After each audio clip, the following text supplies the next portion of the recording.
Namaskar.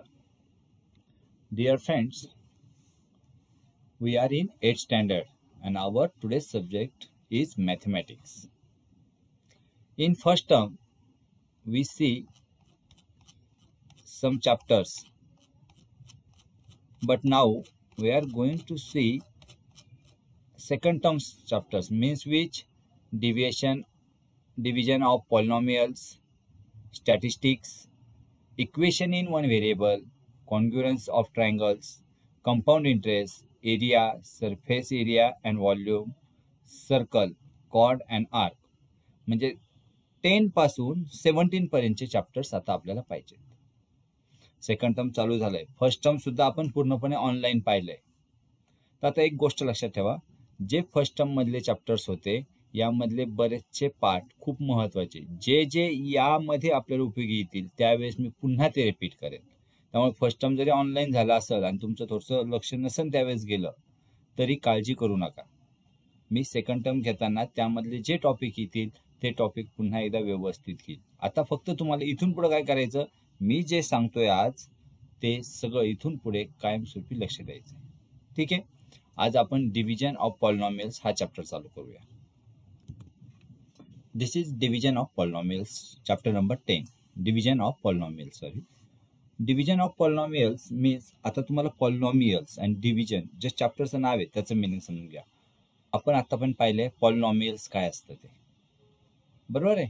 तर आता polynomials जे पण असेल, फॉर एक्झाम्पल पॉलिनॉमियल्स मध्ये पहा, तुम्हाला पुन्हा एकदा सिंपल लँग्वेज मध्ये सांगतो. पॉलिनॉमियल्स मध्ये काय असतं, एक व्हेरिएबल असतं. व्हेरिएबल एक असतील, अनेक असतील, व्हेरिएबल्स असतात आणि कॉन्स्टंट टर्म असते. आता व्हेरिएबल म्हणजे काय, व्हेरिएबल म्हणजे आपण जे स्मॉल लेटरने एक्स, वाय, ए, पी जे आहे ना, एस, टी, हे ए टू झेड पण कोणतेही इनिशियल कोणताही लेटर आपण घेऊ शकतो, हे व्हेरिएबल्स असतात. आणि कॉन्स्टंट म्हणजे काय, कॉन्स्टंट म्हणजे our numbers, that is 0, 1, 2, -3, these are whole number जे आहेत ते आहेत कॉन्स्टंट. आता व्हेरिएबल्स याचा अर्थ काय, व्हेरिएबल याचा अर्थ या एकची जी व्हॅल्यू आहे ही कॉन्स्टंट नसते, ही व्हेरिएबल असते, बदलणारी असते, काही पण येऊ शकते. आपण सोडवल्यानंतर त्याची व्हॅल्यू वेगवेगळी येऊ शकते, जी येईल ती. पण तसं कॉन्स्टंट म्हणजे 0ची व्हॅल्यू 0च आहे, 1ची व्हॅल्यू 1च आहे. आणि हे दोन्ही एकत्र केल्यानंतर प्लस आणि मायनस साईन यामध्ये असतं आणि यापासून तयार होतं ते polynomial. It in our simple language. ठीक आहे. नाव डिव्हिजन. डिव्हिजन म्हणजे काय, there are 4 operations: addition, subtraction, multiplication and division. आपण जे अल्जेब्रिक डिव्हिजन करतो त्यामध्येच फक्त पॉलिनॉमियलचे डिव्हिजन आहे. आता पॉलिनॉमियलचे डिव्हिजन म्हणजे आपल्याला कसं पाहायचं, इथे मी एक एक्झाम्पल म्हणून दाखवतो. उदाहरणार्थ 2a डिवायडेड बाय a. आता 2a डिवायडेड बाय a असं जर असेल तर हे कसं करणार, एकदम सिंपल आहे. 2a डिवायडेड बाय म्हणजे divided a get cancel, answer is 2. सोपं वाटतं की नाही. असंच सोपं पण पॉलिनॉमियल्स थोडसे बायनॉमियल, ट्रायनॉमियल असे पॉलिनॉमियल्स घ्यायचे आणि त्याने आपण करून पाहिजे. ठीक आहे. आता यामधला पहिला part, latest recall. Okay, what is latest recall. See, सगळ्यात पहिली महत्वाची गोष्ट सगळ्या विद्यार्थ्यांना एक लक्षात घ्यायचं, आपलं जे अल्जेब्राचं मॅथ्सचं पुस्तक आहे ते मॅथ्सचं पुस्तक घरी तुम्ही मोठ्याने वाचायची सवय करा. मोठ्याने वाचलं म्हणजे यामधले जे शब्द आहेत ते तुमच्या तोंडातून निघून जातील आणि त्यामुळे ते तुम्हाला कधी जर आले तर ते तुम्हाला लक्षात राहतात. गणिताचं पुस्तक हे कधी पण मोठ्याने वाचायचं. आता गणिताचं पुस्तक वाचायचं असतं का, तर हो, वाचायचं असतं. गणित व्यवस्थित कन्सेप्ट प्रमाणे वाचायचं. जे सोडवलेले उदाहरणं गणिताच्या पुस्तकात आहेत ते आपल्या वहीत सोडवायचे आणि मग जे एक्झरसाइजसाठी दिलेले आहेत ते सोडवण्याचा प्रयत्न करायचा असतो. मग यासाठी अगोदर वाचणे, जेवढा आशय दिलेला आहे तुम्हाला लिहिलेलं थेअरी पार्ट तो वाचणे, रीड आउट, आणि त्यानंतर त्याच्यावर जे एक्झाम्पल दिलेले ते काय करणे, आपल्या वहीमध्ये सोडवणे. इथून पुढचा तुम्हाला अशा पद्धतीने करायचं आहे. तुमची जी काही मॅथची वही असेल, मी 10 नंबर चॅप्टरपासून पाहणार आहे. तुम्ही घरी डायरेक्ट उदाहरणं सोडवायला लागू नका किंवा दिलेला अभ्यास असा करू नका. तुम्हाला कसं करायचं आता इथून पुढचा अभ्यास असा करायचा आहे, जे अल्जेब्राचं बुक आहे, मॅथचं बुक आहे तुमचं, या मॅथच्या पुस्तकामध्ये असं right, let us recall last year we have studied how to perform addition, subtraction and multiplication on algebraic expression. असं वाचायचंय आणि त्या वाचल्यानंतर जे जे येईल आणि जर तिथं सोडवलेले एक्झाम्पल असतील तर ते वहीत लिहून घ्यायचे. अनसॉल्व एक्झाम्पल जे एक्झरसाइज दिलेले ते मी तुम्हाला तिथं सोडून देणार आहे आणि त्यामधले जे काही सांगितलं असेल सोडवायला ते तुम्ही सोडवायचंय. ठीक आहे. आता तुम्हाला गणिताचा होमवर्क नाहीये असं कधीच म्हणायचं नाही. गणिताचा होमवर्क म्हणजे जो चॅप्टर चालू आहे तो मोठ्याने वाचायचा, त्यामधले सोडवलेले एक्झाम्पल वहीत पुन्हा सोडवायचे, ते व्यवस्थित समजून घ्यायचे आणि त्यानंतर मग प्रॅक्टिस सेट आपल्याला सोडवायचे. ठीक आहे. Here fill in the blanks the following example. काय 2a + 3a 2a + 3a.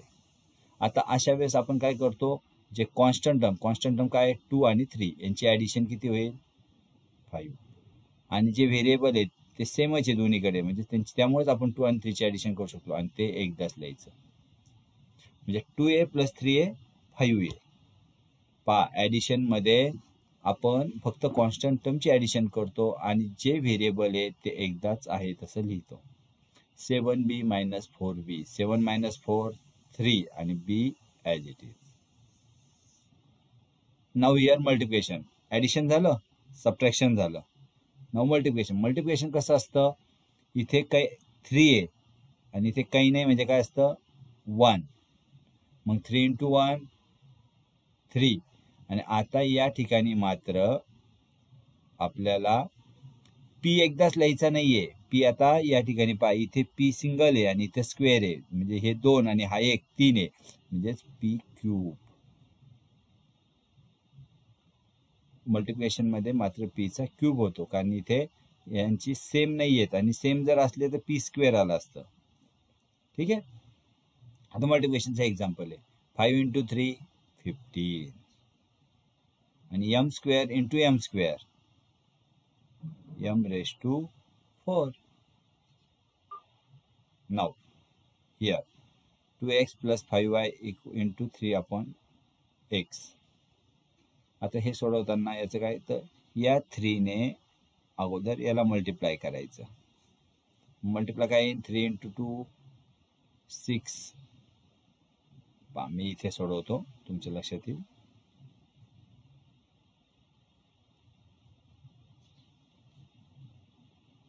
इकडे वर लक्ष द्या. आता मी इकडे जी कोरी जागा आहे ना, इथे सॉल्व करून दाखवतोय तुम्हाला. इथे पहा. Okay.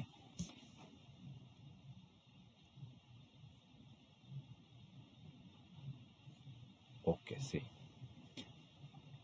Here is 2x + 5y multiplied by 3/x.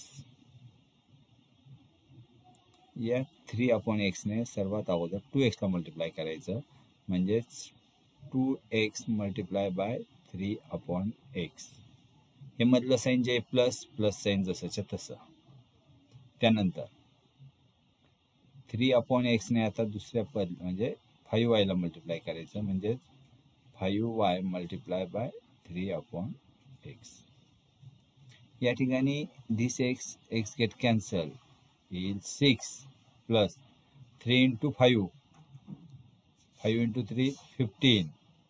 हे y जे न्यूमरेटरला आहे ते न्यूमरेटरला आहे, हे x डिनॉमिनेटरला आहे ते डिनॉमिनेटरला. हे आन्सर आलं. आन्सर काय आलं, 6 + 15/y. ओके. आणि या ठिकाणी हे एक्झाम्पल.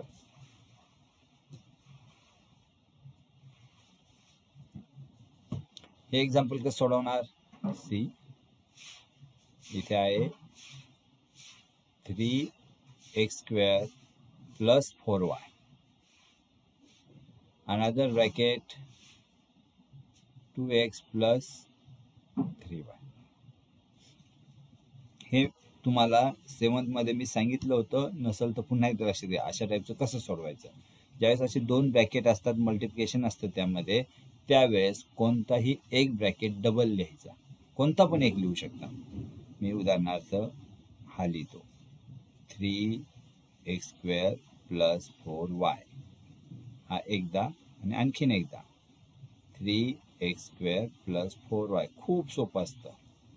आणि यानंतर जो राहिलेला आहे हा डबल लिहिला की नाही, हा राहिलेला आहे ना, हा प्लस साईनवर पकडायचं, त्याला किटकॅट सारखं तोडायचं आणि तो एकदा तोडला म्हणजे एका बाजूला काय राहील 2x, ते 2x इथे लिहायचे आणि इथं काय राहील प्लस 3y, मग या साईडला प्लस 3y लिहायचं. आता मल्टिप्लिकेशन ॲज युजल करायचं, म्हणजे इथे 2x multiply by 3x². 7th ला झालेलं आहे, जरी लक्षात नसेल तर नीट लक्ष द्या, प्लस 2x इंटू 4y. ठीक आहे, हे झाले दोन्ही पण. आता हे प्लस साईन आहे म्हणून इथे plus sign, plus 3y into 3x² plus 3y into 3x² plus 3y into 4y. मग हे काय येणार 6x³ 3 इंटू 2 6 आणि हे x आणि x² आहे म्हणून x³. हे काय येणार 8xy. What is this 3 into 3 9x²y. आता पहा तुम्ही y(x²) पण लिहू शकता, तरी पण बरोबर आहे, पण आपण लिहिताना x²y अगोदर x असतं की नाही ABCD मध्ये अल्फाबेटिकली, त्यामुळे अगोदर x नंतर y. ही एक आपली सवय लावून घ्यायची. आणि त्यानंतर 3 इंटू 4 12y². यामध्ये काय कट होतं, प्लस होतं, ॲडिशन होतं का नाही, मग दिस इज द आन्सर. ओके, हे आत्तापर्यंत आपण पाहिलेलं आहे. आपल्याला हे मल्टिप्लिकेशन होतं, पॉलिनॉमियलचं काय होतं मल्टिप्लिकेशन. आता आपल्याला काय पाहिजे ते डिव्हिजन. त्या अगोदर त्यांनी इंट्रोडक्शन टू पॉलिनॉमियल, पॉलिनॉमियल म्हणजे काय याचं इंट्रोडक्शन इथे दिलेलं आहे, ते पहा. व्यवस्थित वाचायचं म्हणजे प्रत्येक पॉईंट समजतो. If index of each term of algebraic expression is one variable, in one variable is a whole number.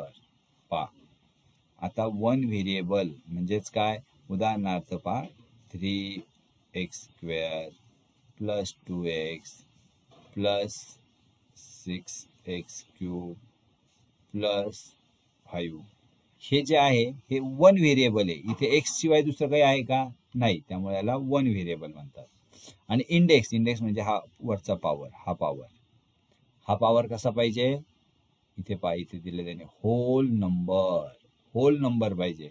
म्हणजेच हे पॉलिनॉमियल आहे, पण मी जर असं लिहिलं 3x⁻² प्लस 2x असं समथिंग, तर हे पॉलिनॉमियल येणार नाही, कारण हा होल नंबर होत नाही, हा इंटिजर होतो. निगेटिव्ह साईन येतं का होल नंबरमध्ये, नाही, लक्षात ठेवा. हे -2 जे आहे हे होल नंबर होत नाही, त्यामुळे हा पॉलिनॉमियल होणार नाही. Then expression is called polynomial. आता मी तुम्हाला तेच सांगितलं होतं का, एक कॉन्स्टंट असते, एक व्हेरिएबल असतात.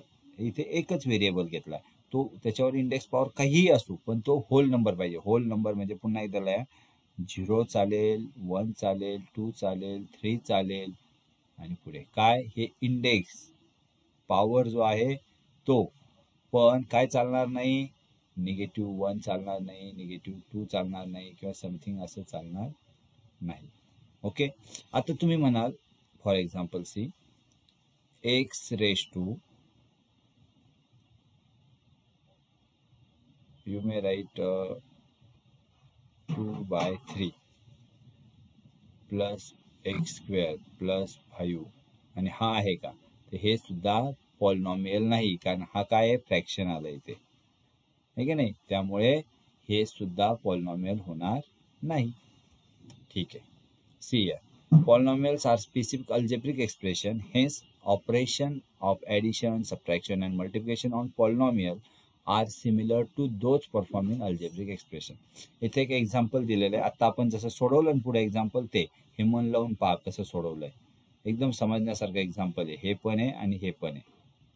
यामध्ये एक गोष्ट लक्षात घ्या, 4x - 5 इथे मल्टिप्लिकेशन होतं म्हणून एकच ब्रॅकेट डबल लिहायचा. पहा इथं हा डबल लिहिला आणि दुसरा ब्रॅकेट किटकॅट सारखा तोडलेला आहे. 3x² इथे ठेवलं आणि -2x इथे लिहिलं आणि नंतर यांनी याला मल्टिप्लाय करून आन्सर काढला.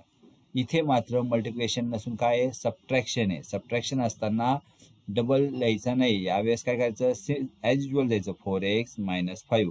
मायनस साईन आले तर यामधल्या सगळ्याचे साईन चेंज होतात. म्हणजे 3x ला प्लस साईन एक नाही इथे ब्रॅकेटच्या इथे ते मायनस झालं, याला मायनस आहे ते प्लस झालं आणि हे प्लस आहे ते मायनस झालं. हे समजून घ्या, साईन सर्व चेंज झालेले आहे.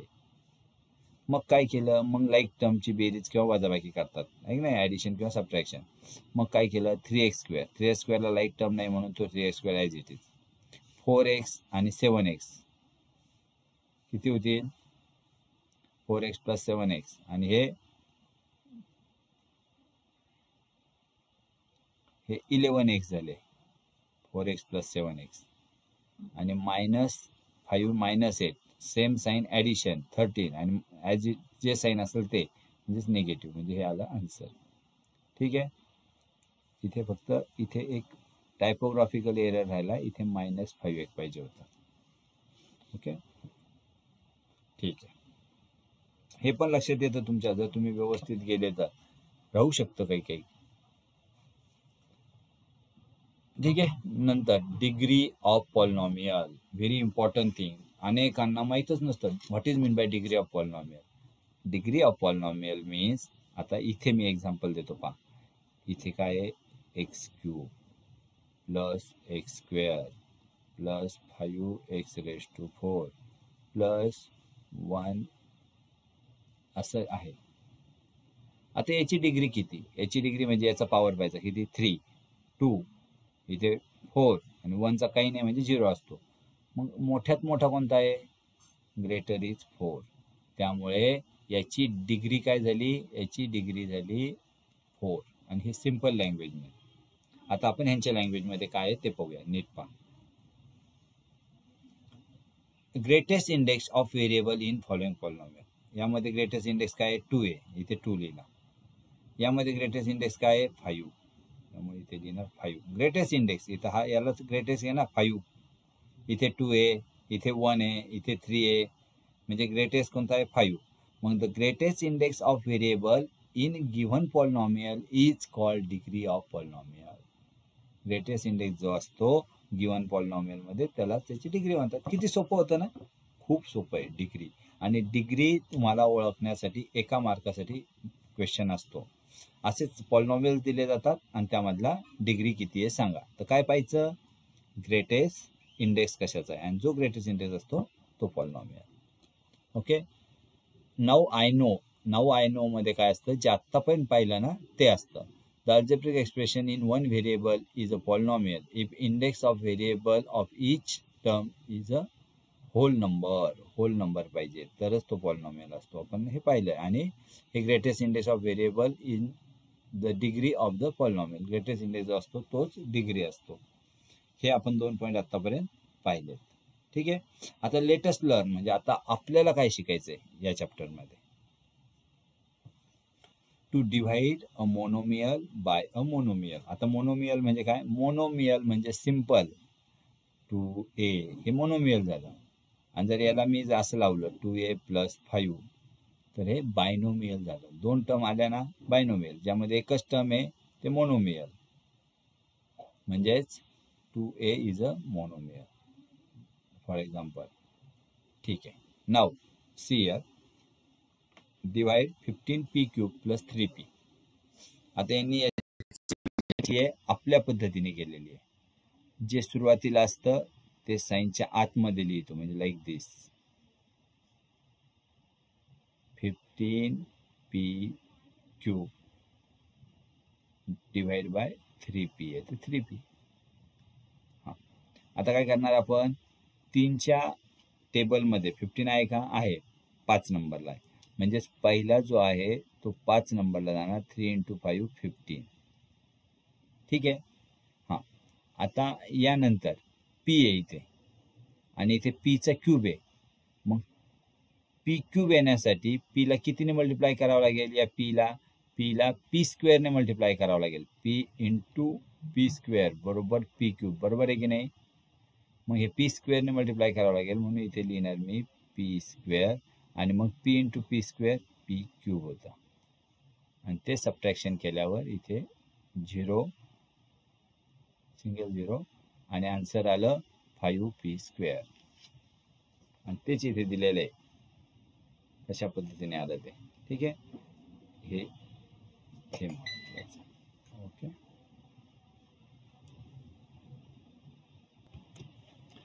यानंतर जे divide and write the correct term in boxes याचा स्टडी तुम्ही करा. मी आज आपण इथे थांबणार आहे. पुढच्या व्हिडिओमध्ये, जास्त मोठा नाही घेते मी, पुढच्या व्हिडिओमध्ये मी तुम्हाला याचं एक्सप्लेनेशन इथून पुढे पण कंटिन्यू करू.